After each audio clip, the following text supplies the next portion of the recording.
Welcome to Gnarmonton, your mountain biking guide to Edmonton. In this video, we're going to be talking about the trails in Goldbar, more specifically the trails in the west side of Goldbar, because I've already done a video on the east trails. So if you do want to catch that episode of Gnarmonton, there will be a link in the description, or you can click the I in the top right. But enough about that video, let's get started. So as always, the first thing we'll talk about is parking. To get to this trail, there's really only one parking lot that makes sense, and that's the Goldbar parking lot itself. And to get to that parking lot, there will be an address and a link in the description. But now let's talk about the major trails that we'll be talking about in today's video. The trails are Moonraker, Sideline, Risky Business, Andre's Trail, Caddytrack, and part of Upper Ewok. But quickly before we get into the video, make sure you hit that subscribe button so you don't miss another episode of Gnarmonton. But without further ado, let's talk about how you get to the trail head. So just like on the Goldbar East trails, all you're going to do is turn around and ride right back up the road that you drove in on, and instead of taking a left this time, you're going to take a right and you'll get on Moonraker.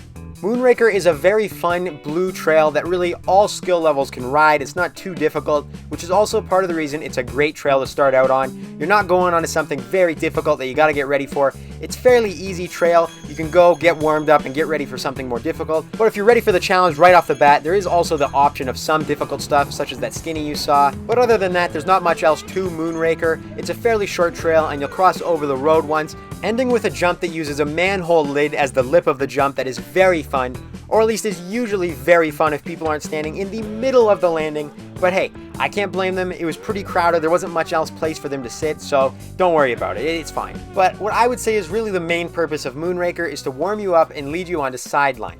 As the name implies, Sideline is on the side of the river valley by the water the entire time, and I seriously don't have enough good things to say about it. So allow me to gush about it for a little while. Not only is this trail on the side of a cliff, which, as you guys all know, I absolutely love that little risk factor, maybe I'll die today, but not only that, it is a very fun trail in and of itself. It's extremely flowy with very punchy, fun little climbs. And if you couldn't tell by my description of the trail, this is definitely a higher skill level trail. There's going to be some difficult climbs, and there's definitely roots, and there's times where the trail will get narrow, and you're always by the water, so unless you have your swimming suit packed, all beginners should maybe avoid this trail. And then eventually Sideline will turn into Risky Business. The difficulty of Risky Business will be very comparable to Sideline, except instead of being by the water, it will move farther into the forest. And just like Risky Business, it is also a very fast, fun, and flowy trail. And as you can see here, there's a really cool jump that someone built that immediately pushes you into what is quite a technical climb. It's a switchback followed by another switchback, both of them full of roots, and it's something that's definitely challenging, but it's still achievable by many. And after continuing on Risky Business for a little while, you'll come to a bend that'll lead you down into the river valley into a much more open area. Now this will be the end of Risky Business, but this will bring you to the head of many other trails, one of which being called Kessel Run. Kessel Run is definitely a part of a dying breed of trails called very technical, because that's what you're going to get with this trail. An extremely tight, technical, and slow trail, but it's something that is very challenging and fun to tackle. Now, are you going to want to ride a trail like Kessel Run for hours and hours? No, probably not. It's very exhausting, and like I said, it's slow.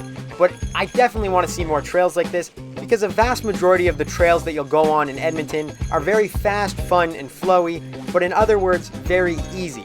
So to go on a trail like Kessel Run is a breath of fresh air because it's something very challenging and different like nothing else. Oh, yeah, and for anybody wondering, it's the ship that made the Kessel Run. It's definitely named after that Kessel Run, and might I add, it's a very fitting name for the trail. And then once you're done Kessel Run, you'll turn around and ride back to where you started, and you'll be able to climb up the hill using a trail called Messier. And although this trail is extremely short, it contains a very fun climb just to its sheer steepness. It's very hard to get up this. It usually takes a couple tries for each of us in our entire group. But like almost all climbs, it's so much fun to sit there and grind and try again. And then when you finally do it, it's so rewarding. So I highly recommend giving this a try. And if this side is even a little easy, you can take the more rooty side on the left side of the climb. Very difficult. I have yet to actually do it, but it's something that'll definitely ramp up the difficulty. But if you want to avoid everything here altogether, then you can take another trail called Hoot and Holler. It'll be much more mellow, and that'll still get you up the hill. But aside from which trail you did use to get up, you'll be going under Wayne Gretzky Drive, and just on the other side, you'll see the head of the next trail we'll be talking about called Andre's Trail. It just so happened that the day we went, there was actually construction happening, so they was technically closed, which we totally listened to and didn't walk around the fence. But as you can see, the entrance to the trail is just right under this red arrow. You don't have to worry about it. It'll be nice and easy when you go. And not surprisingly, Andre's Trail is another fantastic trail.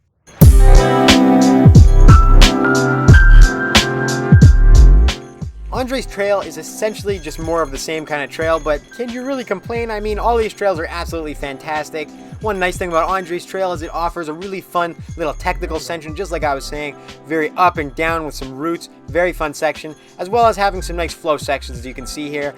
And this entire time you're going to be up on the side of the river valley, so you'll have some nice views of the water. Just all around a very good trail with even a few skinny bridges. And eventually, after a little while on Andre's Trail, you'll come to what is another very notable climb. Notable in the way that is very difficult, but extremely fun, just like the other trail. Just a little tough section with this route. You can easily go around it, or you can take the real way in and go up the route. It's extremely difficult. It took Rex and I very many tries, and we finally did make it, but it's something that's very fun to fool around on.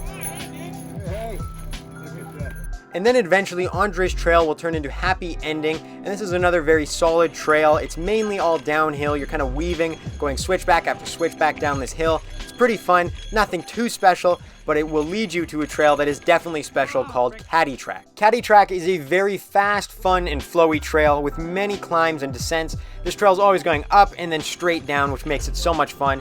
And this is currently the highest rated trail on Trail Forks in all of Edmonton with a 4.55 star rating. And I personally think this is a pretty fair rating of this trail because it is extremely fun. It's not too difficult. I'd say anyone can really go and do it. Some of the climbs are kind of tough and some of the descents are pretty fast.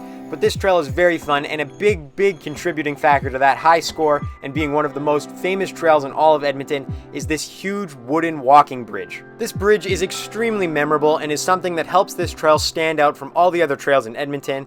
And yes, okay, there's going to be some of you that are like, well, it doesn't do anything to the trail at all. And hey, that's true, but riding past it is very memorable and it's just impressive to look at it, so it definitely adds a lot to the trail. Then at the end of Caddytrack, you'll find yourself at the side of a road and on a walking path. Here you're going to want to ride up the side of this hill, which is technically its own trail called Upper Caddytrack. Go up there, cross the bridge, then when you cross the bridge, take a right into the field and you'll find yourself at the top of another trail called McAloon RIP. McAloon RIP.